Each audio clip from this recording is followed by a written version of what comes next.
Hola Impeltupianos, hoy os presento este Satori, un juego que estamos todos deseando que llegue a tiendas, que falta muy poquito para que lo podáis tener entre vuestras manos, pero que algunos afortunados en Córdoba o en ese han podido conseguir. Es un juego de Paco Yáñez, editado por Perro Loco Games y perfectamente ilustrado por Edu Valls. Es un juego de 1 a 4 jugadores, cuenta con este modo solitario de unos 25 minutos más o menos por jugador, aunque ya os voy adelantando que la primera partida se puede alargar un poquito más, y para más de 14 años. Así que no me lío más, pero sí que os voy a decir, aunque ya lo habéis podido ver en el título y en la miniatura, que se lleva nuestro sello de Juegazo 2. Así que luego os cuento un poquito más nuestra opinión, pero vamos a ver cómo se juega. La preparación tiene un poquito de intríngulis porque, bueno, pues son muchísimas cosas a preparar y mejor hacerlas paso a paso para que no se nos olvide nada. Lo primero, colocaremos el tablero en el centro de la mesa con la gran montaña por el lado multijugador en el que no hay flores en las montañas. Vamos a meter en la bolsa tantos de votos como sean necesarios para cada número de jugadores. En el caso de 2 jugadores, como os estoy explicando, vamos a meter 3 de cada color. Así que 3 morados, 3 naranjas y 3 grises. Estos 9 de votos a la bolsa. Y ya estaría preparado. Después, una vez que la bolsa está preparada, simplemente sacaremos 3 de votos por jugador, es decir, 6 de votos en una partida a 2 jugadores, de los colores que salgan de forma aleatoria y los vamos a colocar en el Sanmon, la puerta de entrada en el templo. Después colocaremos la ficha del arquitecto en el espacio correspondiente que comienza en la primera altura. Después barajaremos las 6 losetas de pisos de pagoda, que son estas de aquí, esta y una más que no he sacado, y las colocaremos con su cara de construcción visible en cada uno de los huecos. Habrá una que en cada partida no se utilizará. Después colocaremos la loseta de Sorin en la parte superior de la pagoda, que es aquí, y le pondremos una de las 4 losetas de puntuación de Sorin al azar. Yo en este caso que he sacado esta, pues simplemente la revelaremos.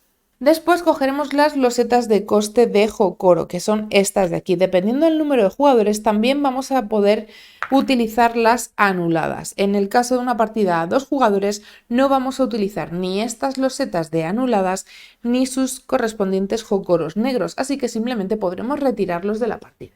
Cogeremos el resto de losetas de Hokoro y las colocaremos debajo de la pagoda para irlas sacando a la altura de la pagoda correspondiente cuando sea necesario. Barajaremos las losetas de altar, que son estas de aquí, formando una pila boca abajo, y vamos a robar 3 y la vamos a colocar en su zona correspondiente.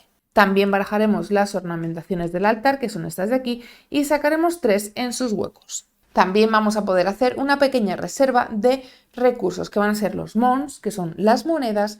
Vamos a tener también piedra, madera y esmeralda, que son estos 3 de aquí. Separaremos las losetas de meditación de las que tienen las nubes en blanco o en rosa. Las rosas por ahora las mantendremos apartadas y colocaremos una loseta de meditación en cada uno de los espacios superiores, 12 en total al inicio de la partida.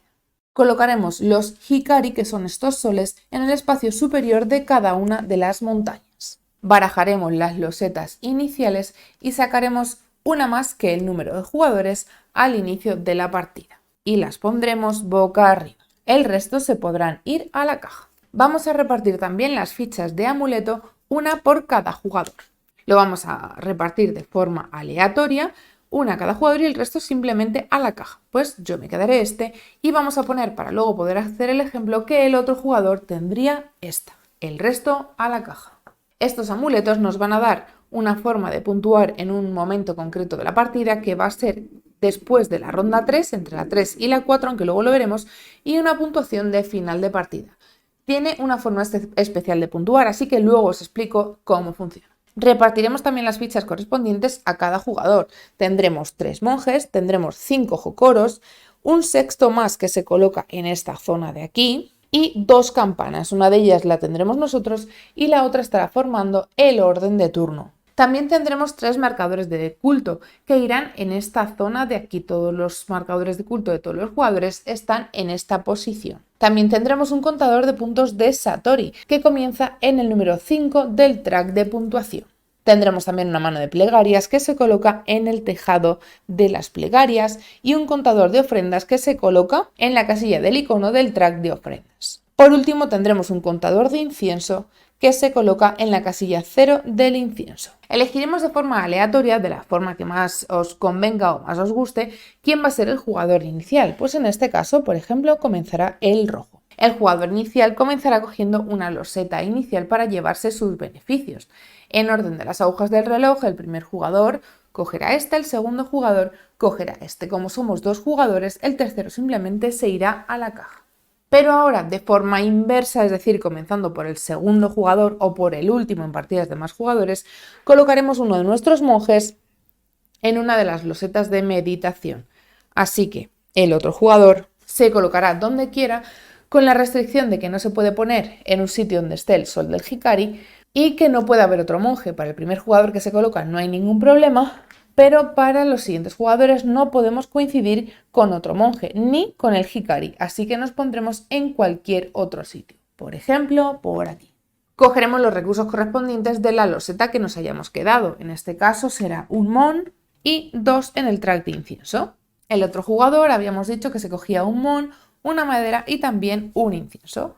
Y después estas losetas simplemente las podéis retirar. Y con todo esto que os acabo de explicar, ya estamos listos para comenzar a jugar. En Satori los jugadores van a competir para avanzar en el camino de la espiritualidad, con todas las meditaciones, las visitas o las construcciones de los altares, las ofrendas, etc. Al final de la partida ganará quien haya recorrido el mayor trayecto en la senda del Satori, representado por el track de puntuación. Una partida de Satori tiene una duración de 5 rondas. Las 5 rondas van a estar marcadas con la ficha del arquitecto. Cuando el arquitecto llegue a lo más alto y hayamos construido la pagoda al completo, simplemente terminará la partida.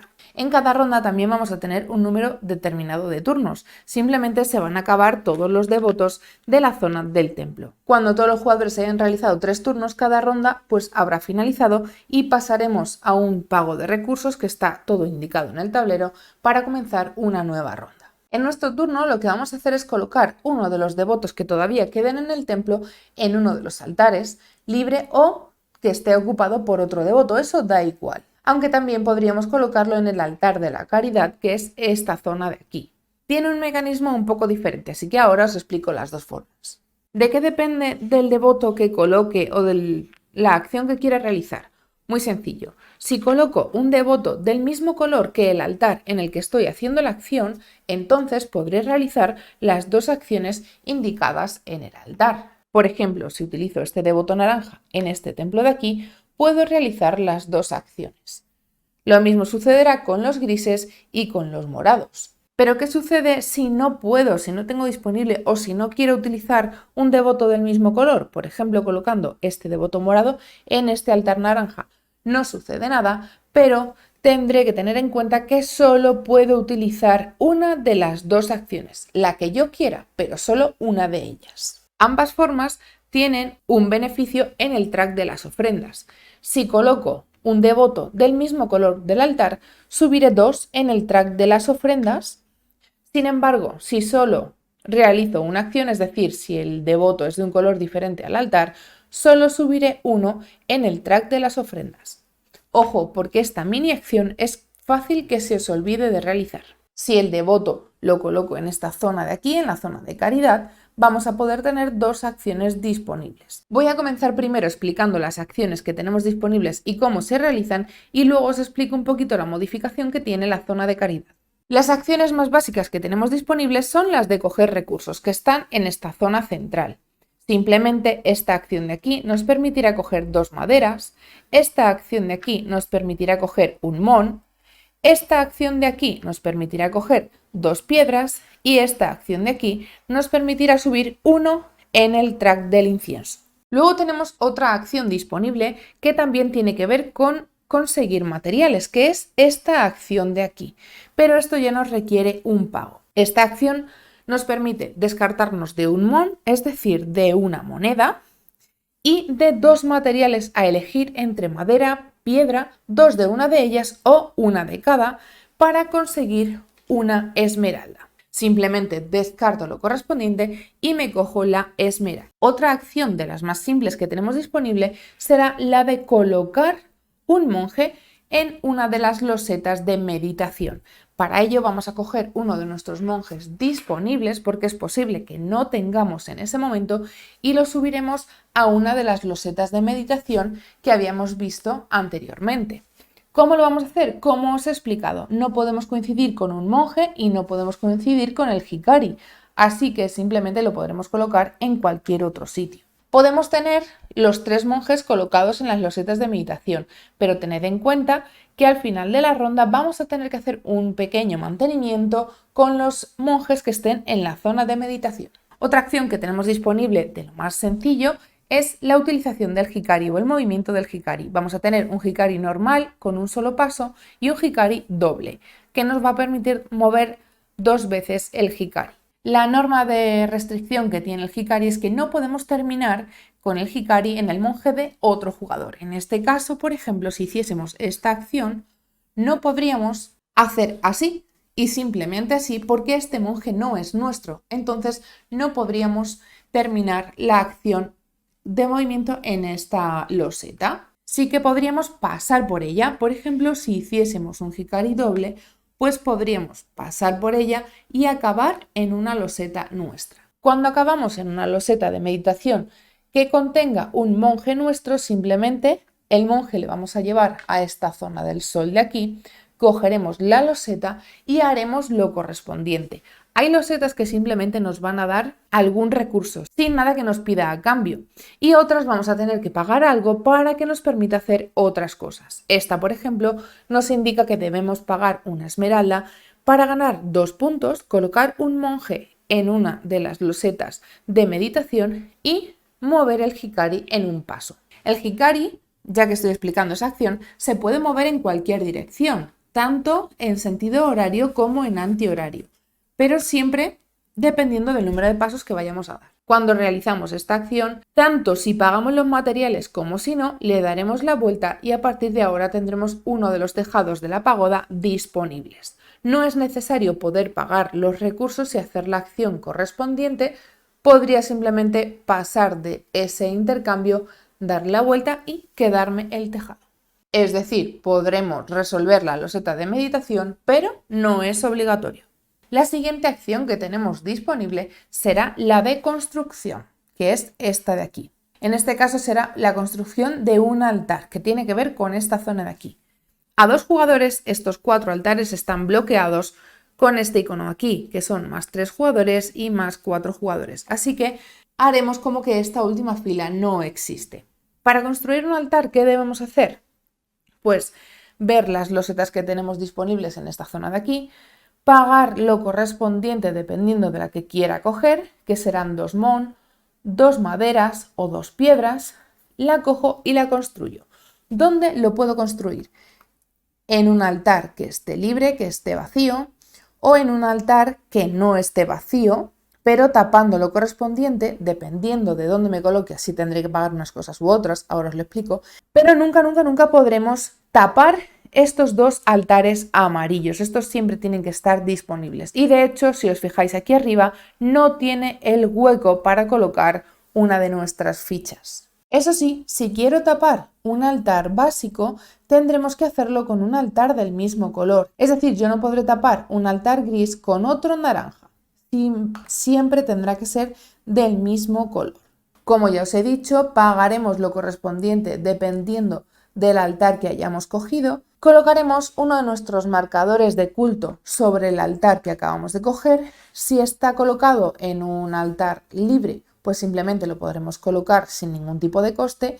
Si está en un altar que hemos tapado, nos costará 1 de incienso. Además, si no es nuestro primer marcador de culto, tendremos que pagar un tejado para el segundo y 2 tejados para el tercero. También cogeremos una loseta de ornamentación y la colocaremos en el lugar correspondiente en la zona de la derecha de cada altar. Y por último, realizando esta acción, lo que podremos hacer es elegir o el lado de la izquierda o el lado de la derecha de la loseta que estamos construyendo y activarlo como si nos hubiésemos colocado aquí. Con eso terminaría la parte de la construcción de un altar. Otra de las acciones que tenemos disponibles será la de construcción de pagoda. Para construir la pagoda, pues lamentablemente también necesitamos pagar unos recursos. Podemos construir 2 cosas diferentes en la pagoda, aunque no es del todo cierto. La primera de las construcciones que podemos hacer es realizar un piso de la pagoda, que son las losetas que hemos colocado. Requiere de cierto tipo de material y nos van a otorgar unos puntos de victoria. En este caso, por ejemplo, tenemos que pagar una madera y 3 piedras para construir este piso y llevarnos 3 puntos de victoria. Una cosa muy importante, cuando realizo la construcción del piso como tal, le daré la vuelta y cogeré una de estas fichitas de coste de Hokoro, le daré la vuelta y lo colocaré en esta zona de aquí. A partir de ahora, aquí tendré una posición para colocar mis Hokoros, que será la siguiente acción que veamos. Otra de las cosas que puedo construir en la pagoda serán los diferentes tejados. Como veis, tienen coste ascendente en Mon y nos van a dar también puntos ascendentes en esta zona de aquí. 1, 2, 3, 4 y 5. Así que simplemente haciendo también la acción de pagoda vamos a poder pagar lo correspondiente en Mon para colocarnos o colocar uno de nuestros tejados que debemos tener disponibles en esta zona de aquí. Simplemente pagaré los Mon correspondientes, colocaré el tejado y me llevaré los puntos. Una cosa muy importante es que solo puedo construir a partir del sitio donde esté el arquitecto hacia atrás. Es decir, si está en la primera planta solo puedo construir esto, si está en la segunda puedo construir de aquí para abajo y según vaya aumentando puedo construir desde donde esté para abajo. Os he dicho que solo podríamos construir pisos y tejados, pero no es del todo cierto. También en la ronda número 5 tendré esta zona de aquí que puedo construir. Se trata de la construcción del Sorin. Es una construcción un poquito más cara, ya que requiere de un Mon, una piedra, una madera, un incienso y un tejado. Para darle la vuelta a esta loseta de aquí, colocaremos también una loseta de coste de Hokoro como hemos hecho anteriormente, pero la persona que construya en el Sorin va a llevarse la loseta de puntuación que lleve asociada y se la podrá puntuar al final de la partida. Por último, os voy a explicar la acción de Hokoro, que es esta acción de aquí. La acción de Hokoro nos permite colocar uno de nuestros Hokoros disponibles, que os recuerdo que no todos lo estaban. A priori vamos a tener 5 y un sexto que podemos sacar de esta zona de aquí, luego os diré cómo. Vamos a poder colocar uno de nuestros Hokoros en una zona disponible de Hokoro. ¿Cuáles son? Pues 2 diferentes. Una de ellas, como veis, es en la propia pagoda. A 2 jugadores vamos a poder colocar un Hokoro y solo uno en cada una de las alturas. A más jugadores vamos a tener los 2 disponibles. Para ello nos va a requerir un pago de recursos de cualquier tipo, en este caso pues una piedra y una madera, pero veis en este caso que ha salido el pago de 2 Mon. Vamos a tener diferentes pagos, una esmeralda, incienso, ¿vale? Podemos tener pagos diferentes. Simplemente si estoy haciendo la acción de Hokoro, vamos a pagar el material correspondiente. Si es incienso, obviamente tendré que bajármelo en el track del incienso y vamos a colocar uno de nuestros Hokoros disponibles en esta zona de aquí. Esto nos va a servir para la puntuación de final de partida. El segundo de los sitios donde vamos a poder colocar Hokoros va a ser en nuestros propios altares, los que tengan este marcador de culto en un altar que hayamos construido nosotros. También va a tener un pago asociado. Este, por ejemplo, tiene un incienso, pero este, por ejemplo, tiene un Mon. Así que simplemente pagaré lo correspondiente y colocaré uno de nuestros Hokoros en esta zona de aquí. Estos Hokoros del altar, aparte de también puntuar al final de la partida, nos van a permitir recibir más ofrendas durante toda la partida.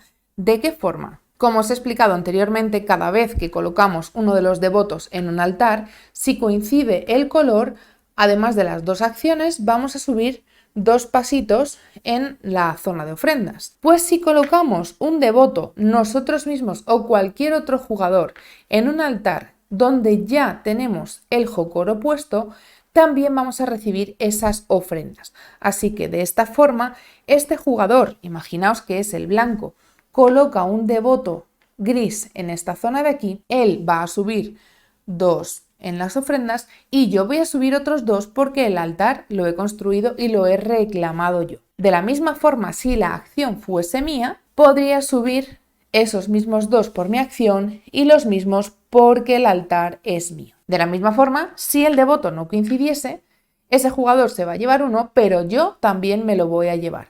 Así que me voy a llevar tantos pasitos en las ofrendas como se lleve ese jugador por utilizar mi altar. Además, como ya os he dicho, también tendremos aquí en los altares una puntuación de final de partida. Por último, aunque no pertenece a las acciones de la zona de los altares, vamos a tener la zona de la caridad.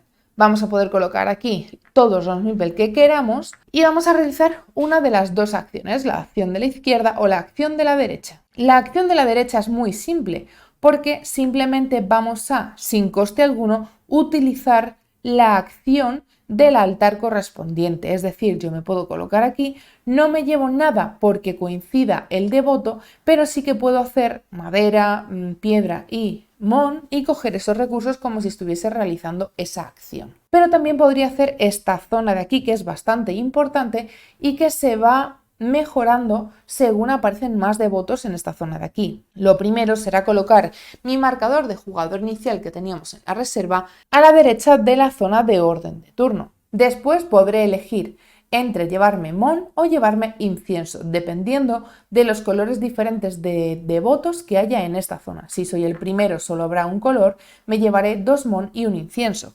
Pero si en turnos posteriores alguien o incluso yo mismo nos colocamos con un devoto diferente, va a ir aumentando. En este caso hay 2 devotos diferentes, nos llevaremos 3 mon o un incienso. Y si hubiera un color diferente más, nos llevaríamos 4 mon o un incienso. Además del orden de turno y de la acción correspondiente, tendremos la opción de reclamar una ofrenda, que es este símbolo de aquí. Reclamar una ofrenda solo se puede realizar desde esta zona de aquí y desde esta zona de aquí que aún no os he explicado, pero se realizan ambas de la misma manera. Vamos a poder bajar todo nuestro marcador de ofrendas hasta el símbolo y llevarnos la ofrenda desde donde estamos o inferior. Es decir, si estoy arriba del todo me podré llevar 3 puntos, una esmeralda, 2 inciensos, 2 mon o mi sexto jokoro, un incienso y bajarlo hasta lo correspondiente. Siempre me podré llevar beneficios anteriores a mi posición, pero sea como sea, bajaré mi marcador hasta abajo. Este sería el funcionamiento del altar de la caridad. De esta forma, en nuestro turno colocaremos un devoto en uno de los altares para ejecutar una o 2 acciones, o lo colocaremos en el altar de la caridad para hacer la acción de la izquierda o de la derecha. Sea como sea, tenemos otra acción disponible que será dependiendo de nosotros y lo podemos hacer en cualquier momento de nuestro turno, que es la zona de las plegarias. En la zona de las plegarias lo que podemos hacer en cualquier momento de nuestro turno es gastar un incienso, es decir, en este momento no podría utilizarlo, pero si tengo 3, 2 o un incienso podría gastar uno de ellos para mover nuestra mano de plegarias a una de las acciones disponibles. Importante, si hay otro jugador utilizando la acción que quiero, simplemente podré retirar su ficha y hacerla yo, pero si yo estoy utilizando una acción no puedo repetirla, tendré que mover mi marcador y si quiero hacer esa acción volver a moverlo en turnos posteriores. Las acciones que tenemos disponibles en la zona de las plegarias ya os las he explicado todas. Podremos hacer jokoro, colocar uno de nuestros monjes, construir en la pagoda, mover el hikari, coger una piedra, una madera, un mon o bajar el marcador de ofrendas y llevarme el beneficio correspondiente. Como digo, estas plegarias las puedo hacer una vez por turno en cualquier momento de mi turno, antes, durante o después de la acción correspondiente. Una vez que he realizado la acción principal y decido si quiero o no utilizar las plegarias, habrá terminado mi turno y será el turno de otro jugador, que cogerá otro de los devotos y lo irá colocando. Como bien tenemos aquí, tenemos hacer la acción y gastar, si queremos, incienso para hacer las plegarias. Una vez que todos los jugadores hayan utilizado 3 devotos, ya no quedarán más devotos en la zona del templo y se habrá terminado la ronda. El final de la ronda lo tenemos indicado en esta zona de aquí y lo podéis seguir paso a paso. Lo primero que vamos a hacer es realizar un mantenimiento. Vamos a retirar todos los altares que queden y vamos a colocar 3 nuevos. Vamos a quitar todas las fichas de ornamentación que queden y vamos a colocar 3 nuevas. Vamos a rellenar con losetas de meditación los huecos que hayan quedado. Retiramos las manos de las plegarias hasta el tejado y devolveremos a la bolsa todos los devotos que se hayan utilizado durante la ronda actual. También subiremos el arquitecto un paso desde la ronda actual donde esté. Y por último, actualizaremos el orden de turno, de la forma en la que esté colocado a la derecha. Si nadie más se ha colocado, pues en este caso no cambiaríamos el orden de turno. Pero si el jugador blanco, por ejemplo, hubiese sido el que ha reclamado esta posición, simplemente él coge la primera posición y todos los demás jugadores son arrastrados hasta la siguiente posición. Una cosa muy importante, tenemos que tener en cuenta que en la ronda 3, nos lo indica el propio arquitecto, entre la 3 y la 4 vamos a hacer la acción del amuleto. En esta ronda podremos decidir, depende de nosotros, si bajar o no el amuleto. Si bajamos el amuleto, todos los que cumplan esta condición ganarán los puntos correspondientes. Por ejemplo, quien más jocoros tenga de entre todos los jugadores se llevará una esmeralda. Si no somos el que más jugadores tenemos, no tenemos por qué bajar el amuleto. Y si estamos empatados con otro jugador, ambos lo puntuaremos. Si decidimos no bajar el amuleto, simplemente lo mantendremos hasta el final de la partida. Después de hacer este mantenimiento, vamos a perder un punto si nuestro incienso está en el 0. Así que en este caso el rojo perdería un punto. Después tenemos la opción de gastar nuestras ofrendas, así que si estamos en algún nivel que nos permite gastarlas, podremos gastarlas y llevarnos el beneficio. Después pagaremos, si queremos, un incienso por cada monje que esté colocado en una loseta de meditación. Si no podemos o no queremos pagarlo, como resulta en este caso, simplemente lo retiraremos y lo llevaremos a nuestra reserva. También podremos recoger todos los monjes que estén en la zona ya utilizada. Y por último, podremos hacer un intercambio con tejados que hayamos completado, losetas de meditación, a razón de una loseta, un mon o 2 losetas, un incienso. Cuando hemos terminado la preparación, volveremos a iniciar una nueva ronda. También en la ronda 3, cuando hacemos esta acción del amuleto, vamos a cambiar las losetas de tejado o las losetas de meditación, mejor dicho, blancas, con las que teníamos preparadas con las nubes en rosa. Así que todas las losetas en las que no haya un monje colocadas simplemente se retirarán y colocaremos las de tejado rosa. Volveremos a iniciar una nueva ronda. Funcionará todo como os he explicado anteriormente, es decir, haremos una acción cogiendo un devoto, colocándolo en el altar o en la zona de caridad. Iremos construyendo la pagoda, colocando nuestros jocoros, moviendo los hikaris y cogiendo diferentes tejados para poder hacer todas las acciones. Vamos a ir construyendo altares, toda esta zona pues se irá edificando y cada uno de los jugadores irá cogiendo diferentes recompensas. Hasta que el arquitecto alcance la ronda número 5 y realicemos el final de la partida. Una cosa muy importante es que después de la ronda número 5 no vamos a hacer la fase de mantenimiento, ninguna parte de la fase. No vamos a coger las ofrendas, es decir, tened en cuenta de ganarlas antes de que acabe la partida, pero tampoco vamos a hacer ninguno de los pagos. Pasaremos directamente a la puntuación final. Hemos terminado la partida, ha terminado la quinta ronda y pasamos directamente al final de la partida y la puntuación final. Lo primero que haremos será puntuar los amuletos, tanto los que ya estaban boca arriba como los que están boca abajo. Los que están boca arriba se van a puntuar de forma obligatoria, los que están boca abajo podrían no revelarse en este momento.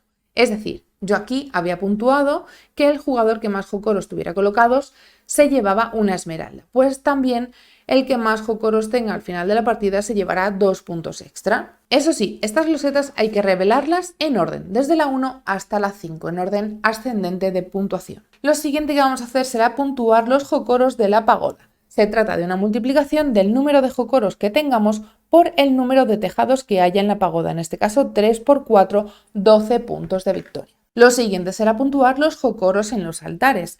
Vamos a puntuar otra multiplicación, que será el número de jocoros por el número de sus altares de diferente color. Es decir, tenemos un altar gris y uno morado, pues tendremos 2 jocoros por 2 colores diferentes, 4 puntos. Después puntuaremos recursos sobrantes. Cada uno de los recursos menos las esmeraldas nos darán un punto por cada 5 recursos sobrantes. En este caso no habríamos puntuado nada porque solo tenemos 2 piedras. Los tejados en este caso también cuentan. Madera, monedas, piedras y tejados. Cada 5 un punto. Después las esmeraldas por sí mismas nos otorgarán un punto de victoria también. Por último, veremos quién se ha llevado la ficha de Sorin y puntuará lo correspondiente. En este caso, cada incienso nos otorgará 3 puntos. Si hubiésemos terminado aquí, 2 por 3 serán 6 puntitos más. Y por último, perderemos puntos si el marcador de incienso de algún jugador llega a estar en la base. En este caso perderá un puntito más. sumaremos todos los puntos que hayamos generado y el jugador que más puntos tenga habrá ganado la partida. Esto ha sido Satori, es un juego que ha entrado por la puerta grande en casa. Desde que lo vimos sabíamos que lo teníamos que probar. Paco Yáñez es un autor que nos gusta mucho y este juego tenía una pintaza brutal. Edu Valls ha hecho un trabajazo tremendo con la ilustración, entra mucho por los ojos y ya de base, pues entre la ilustración y la temática te entran ganas de jugarlo.